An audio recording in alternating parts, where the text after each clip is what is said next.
Computer science exams या specially UGC net clear करने के लिए ट्री डेटा स्ट्रक्चर्स को मास्टर करना एब्सोल्युटली क्रूशल है। तो आज हम इन्हीं ट्रीज के कॉन्सेप्ट्स को बिल्कुल बेसिक से पिक करेंगे और एडवांस्ड बाइनरी सर्च ट्रीज तक एकदम step by step break down करेंगे। फटाफट देख लेते हैं आज हम क्या कवर करने वाले हैं। हम स्टार्ट करेंगे बेसिक नीड्स से कि आखिर हमें ट्रीज चाहिए ही क्यों। फिर आएंगे टर्मिनोलॉजी और कोर प्रॉपर्टीज पर। उसके बाद types of binary trees, BST operations, tree traversals और आखिर में कम्प्लेक्सिटीज और एग्जाम स्पेसिफिक क्वेश्चंस को टैकल करेंगे। तो चलिए सबसे पहले बात करते हैं कि आखिर हमें इन ट्रीज की ज़रूरत ही क्यों पड़ती है। लीनियर प्रॉब्लम्स को हम कैसे सॉल्व करें। अब आप सोच रहे होंगे कि जब हमारे पास पहले से ही अरेज और लिंक लिस्ट्स हैं तो हम ट्रीज क्यों यूज़ करें, राइट? देखिए, प्रॉब्लम ये है कि अरेज और लिंक लिस्ट्स दोनों ही लिनियर डेटा स्ट्रक्चर्स हैं जिसमें कोई प्रॉपर हायरार्की नहीं होती। इमेजिन कीजिए, आपके पास 1 मिलियन रिकॉर्ड्स हैं और आपको एक स्पेसिफिक एलिमेंट ढूंढना है। वर्स्ट केस में क्या होगा? आपको हर एक एलिमेंट इंडिविजुअली चेक करना पड़ेगा, जिसकी टाइम कॉम्प्लेक्सिटी हो जाती है O of n। ये प्रोसेस लिटरली बहुत स्लो है। पर ट्रीज क्या करते हैं? वो डेटा को एक लॉजिकल हायरार्की में अरेंज करके इस सर्च टाइम को ड्रास्टिकली रिड्यूस कर देते हैं। तो टेक्निकली एक ट्री एक नॉन लीनियर डेटा स्ट्रक्चर है। इसमें नोड्स होते हैं जहां हम अपना डेटा स्टोर करते हैं और एजेस होते हैं जो नोड्स को आपस में कनेक्ट करते हैं। इस पूरे स्ट्रक्चर के सबसे टॉप पर एक डेजिग्नेटेड रूट नोड होता है और उसके नीचे आने वाले बाकी सारे नोड्स मिलकर सब ट्रीज फॉर्म करते हैं। ये बिल्कुल किसी बड़ी कंपनी के ऑर्गेनाइजेशन चार्ट की तरह लगता है जहां एक क्लियर टॉप डाउन हायरार्की होती है। अब आते हैं अपने सेकंड सेक्शन पर, जहां हम ट्रीज की टर्मिनोलॉजी और उसके कुछ कोर प्रॉपर्टीज को समझेंगे। टर्मिनोलॉजी क्लियर होना एग्जाम के लिए बहुत ज़रूरी है। जो टॉप मोस्ट नोड है वो हमारा रूट है। जो नोड दूसरे नोड्स के ठीक ऊपर हैं और उनसे कनेक्टेड है वो पेरेंट कहलाता है और उसके नीचे वाले कनेक्टेड नोड्स उसके चाइल्ड होते हैं। एक बहुत इंपॉर्टेंट टर्म यहाँ आता है लीफ नोड। ये वो एंड नोड है जिसका अपना कोई चाइल्ड नहीं होता। अब सबसे ज़्यादा कन्फ्यूजन कहाँ होती है पता है? हाइट और डेप्थ में। ध्यान रखिए, हाइट किसी नोड से आखिरी लीफ तक का लॉन्गेस्ट पाथ होती है, जबकि डेप्थ उस नोड का सबसे टॉप वाले रूट नोड से एग्जैक्ट डिस्टेंस होता है। दोनों एकदम अलग कॉन्सेप्ट्स हैं, तो इनमें बिल्कुल कंफ्यूज मत होइएगा। ये दो मैथमेटिकल प्रॉपर्टीज तो यूजीसी नेट के डायरेक्ट फेवरेट्स हैं। पहली प्रॉपर्टी, अगर किसी ट्री में टोटल n नोड्स हैं तो उसमें हमेशा एग्जैक्टली n-1 एजेस होंगे।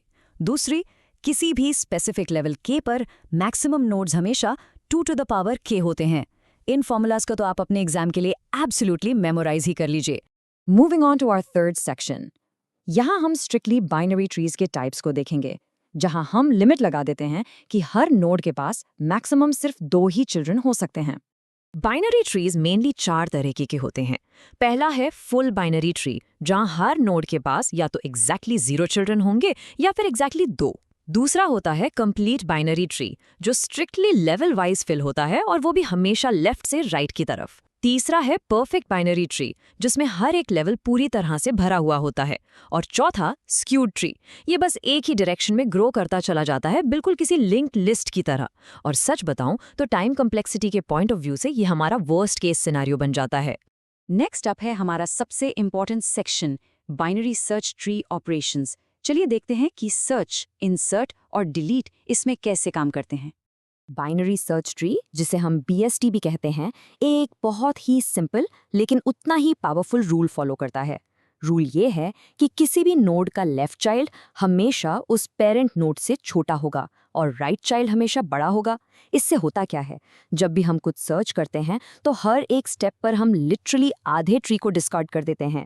इस तरह हमारा सर्च टाइम ड्रास्टिकली रिड्यूस होकर सिर्फ O of log n रह जाता है। ये रूल एक रियल गेम चेंजर है। अब बीएसटी में किसी नोड को डिलीट करने के 3 मेन केसेस होते हैं। केस 1, अगर नोड एक लीफ नोड है तो कोई टेंशन नहीं, उसे बस सेफली डिलीट कर दीजिए। केस 2, अगर डिलीट होने वाले नोड का सिर्फ एक चाइल्ड है तो उस नोड को हटाकर सीधा उसकी जगह पर उसके चाइल्ड को प्लेस कर दीजिए। केस 3 थोड़ा ट्रिकी है, अगर नोड के एग्जैक्टली 2 चिल्ड्रन हैं। यहाँ हम उस नोड को उसके इन ऑर्डर सक्सेसर से रिप्लेस करते हैं। इसका मतलब है उसके राइट सब ट्री का सबसे स्मॉलेस्ट नोड ढूंढकर उसकी जगह लगाना। ये स्टेप डेफिनेटली इंश्योर करता है कि डिलीशन के बाद भी बीएसटी की जो कोर प्रॉपर्टी है वो पूरी तरह इंटैक्ट रहे। Let's move to section 5, tree traversals. Tree के अंदर इन नोड्स को किस ऑर्डर में विजिट किया जाता है, ये जानना एग्जाम्स के लिए सुपर इंपॉर्टेंट है। हमारे पास 4 मेन ट्रिवर्सल टेक्निक्स हैं और हर एक का अपना एक खास प्रैक्टिकल एप्लीकेशन है। इन ऑर्डर ट्रिवर्सल में हम पहले लेफ्ट, फिर रूट और एंड में राइट विजिट करते हैं। अगर आप एक बीएसटी पर इन ऑर्डर चलाते हैं तो आउटपुट हमेशा सॉर्टेड ऑर्डर में निकल कर आता है। ये एक गारंटीड एग्जाम क्वेश्चन है, याद रखिएगा इसको। प्री ऑर्डर ट्रिवर्सल यूजुअली पूरे ट्री को कॉपी करने के काम आता है, वहीं पोस्ट ऑर्डर ट्रिवर्सल तब यूज होता है जब हमें ट्री को इफेक्टिवली डिलीट करना हो। और आखिर में लेवल ऑर्डर ट्रिवर्सल, जिसे हम बीएफएस भी कहते हैं, इसे स्ट्रिक्टली क्यू डेटा स्ट्रक्चर का यूज करके इम्प्लीमेंट किया जाता है। और फाइनली हम आते हैं अपने आखिरी सेक्शन पर, कॉम्प्लेक्सिटीज और कुछ डायरेक्ट एग्जाम क्वेश्चंस। एक बार सारी कॉम्प्लेक्सिटी समराइज कर लेते हैं। बीएसटी में सर्च, इंसर्ट और डिलीट, इन तीनों कोर ऑपरेशंस की एवरेज केस टाइम कॉम्प्लेक्सिटी हमेशा O ऑफ log n होती है। यही वो मैजिक नंबर है जो इन ट्रीज को इतना फास्ट बनाता है। लेकिन ध्यान रखिए, अगर आपको पूरा का पूरा ट्री ही ट्रेवर्स करना है तो time complexity definitely O of n होगी, क्योंकि मैथमेटिकली आप हर एक एलिमेंट को एग्जैक्टली एक बार तो विजिट कर ही रहे हैं। लेकिन यहाँ एक छोटा सा रियलिटी चेक भी है। ये जो O ऑफ log n वाला स्पीड का मैजिक है ना, ये तभी तक चलता है जब तक ट्री एक परफेक्ट बैलेंस ट्री हो। अगर इंसर्ट करते टाइम लगातार डेटा एक ही तरफ ऐड हो और ट्री एकदम अनबैलेंस्ड या स्क्यूड हो जाए तो वो डिग्रेड होकर एक लीनियर लिंक लिस्ट जैसा बन जाता है, और ऐसे में हमारी परफॉर्मेंस वापस गिरकर सीधा O ऑफ n पर आ जाती है। जी हाँ, बिल्कुल वही सेम प्रॉब्लम जिससे बचने के लिए हमने ओरिजिनली ट्रीज का यूज शुरू किया था। वैसे एग्जाम से थोड़ा बाहर निकलकर देखें तो ये ट्रीज हमारी रोजमर्रा की टेक्नोलॉजी को बिल्कुल बैकग्राउंड से चला रहे हैं। आपके कंप्यूटर्स में फोल्डर्स का जो स्ट्रक्चर है वो फाइल सिस्टम ट्री पर ही तो बेस्ड है। डेटाबेसेस जब फ्रैक्शंस ऑफ अ सेकंड में आपका लाखों का डेटा ढूंढते हैं तो उसके पीछे बी ट्री इंडेक्सिंग काम कर रही होती है। कंपाइलर्स कोड को समझने के लिए सिंटैक्स ट्रीज बनाते हैं, और मॉडर्न आर्टिफिशियल इंटेलिजेंस भी बिना डिसीजन ट्रीज के कोई कॉम्प्लेक्स आउटपुट या डिसीजंस नहीं ले सकती। So before we wrap up, चलिए 2 रैपिड फायर फैक्ट्स को एक बार फिर से रिवाइज कर लेते हैं जो एग्जाम्स में फ्रीक्वेंटली डायरेक्टली पूछे जाते हैं। पहला सवाल, अगर किसी ट्री में टोटल n नोड्स हैं तो उसमें एग्जैक्ट नंबर ऑफ एजेस कितनी होंगी? The answer is simply n-1। और दूसरा फैक्ट, किसी भी स्पेसिफिक लेवल k पे ज़्यादा से ज़्यादा कितने नोड्स फिट हो सकते हैं? उसका formula is always 2 to the power k।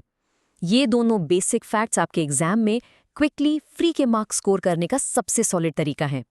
तो पूरा कॉन्सेप्ट समझने के बाद यहाँ एक बहुत बड़ा सवाल उठता है। अगर basic binary search trees easily unbalanced और स्लो होकर O ऑफ n कम्प्लेक्सिटी तक गिर सकते हैं, तो फिर जो एडवांस स्ट्रक्चर्स हैं जैसे AVL ट्रीज या रेड ब्लैक ट्रीज, वो आखिर कैसे खुद को ऑटोमेटिकली रोटेट और फिक्स करते हैं? कैसे वो इंश्योर करते हैं कि उनका बैलेंस हमेशा परफेक्ट रहे और कम्प्लेक्सिटी हर हाल में O of log n he maintain रहे? ये एक बहुत ही फैसिनेटिंग कॉन्सेप्ट है जिसके बारे में आपको डेफिनेटली आगे एक्सप्लोर करना चाहिए। तो कीप लर्निंग।